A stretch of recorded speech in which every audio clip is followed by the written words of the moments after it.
So now I've done some research and talked to quite a few people about Hmm. comic books and Marvel cards or Hmm. DC cards in general. Hmm. There seems to be, you talk to someone, they either do one or the other. You do both. Correct. Why do you think the comic book reader largely does not collect or get into the space of the card realm of collecting? Well, I can't speak for everybody, obviously. But I can speak to the people that are close to me who, when I say they're into comic books, we're talking about first appearance of Hulk, Hmm. Thor, Loki, Wolverine, X-Men, number one. We're talking about big time, big collectors, big keys. Okay, not small times. Hmm. They're at first they're looking at Marvel cards and going, okay, that's your thing over there, but it's not comic books. Comic books is well established, long history, been here a while. I'm not giving that up. I mean, goes And back well into American history. I mean, way back. yeah, yeah, Yeah. it has a beautiful long history. Yeah. It's you use the word mature market. I think it fits into that space to some Hmm. degree. Hmm.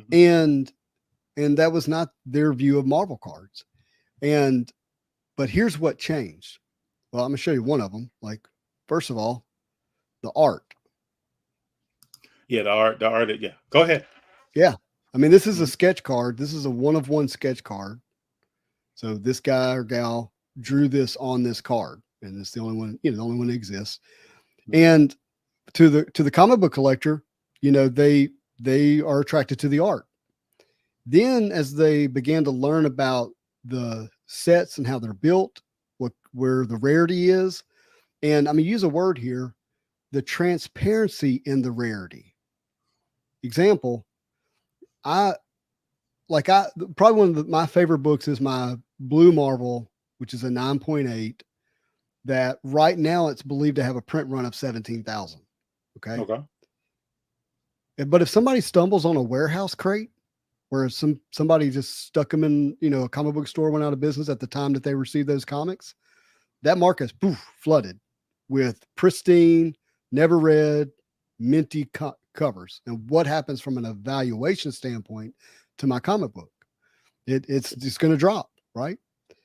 Where with a lot of Marvel cards, especially the modern ones, and I want to emphasize the word modern. So I'm talking like 2011 on. There's tremendous transparency in what is rare and what isn't. Lower print And run, right? Stated to those in the community instead of some of well, the other stuff where you don't know how much was made.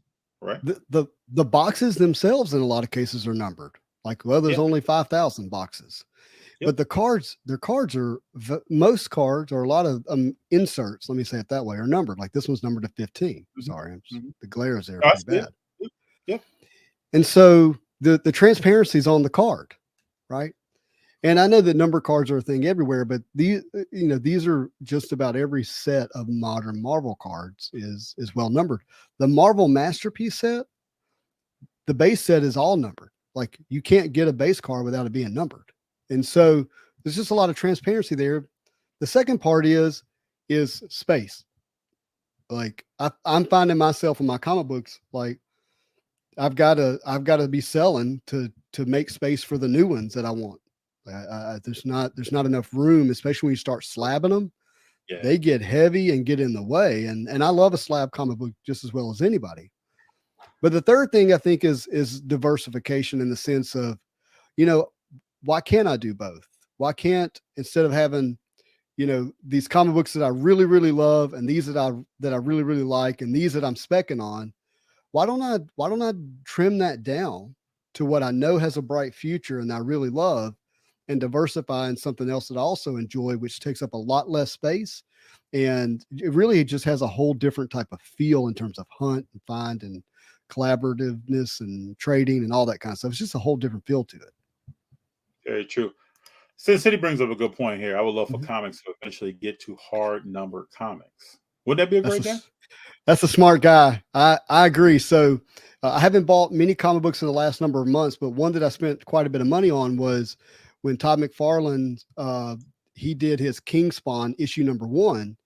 Mhm. What he did was he said, look, for every store that buys 250 copies of Spawn 1, I'm going to give them a 1 in 250 ratio. So for every 250 of the first issue, first print, you would get one variant called the 1 in 250 ratio.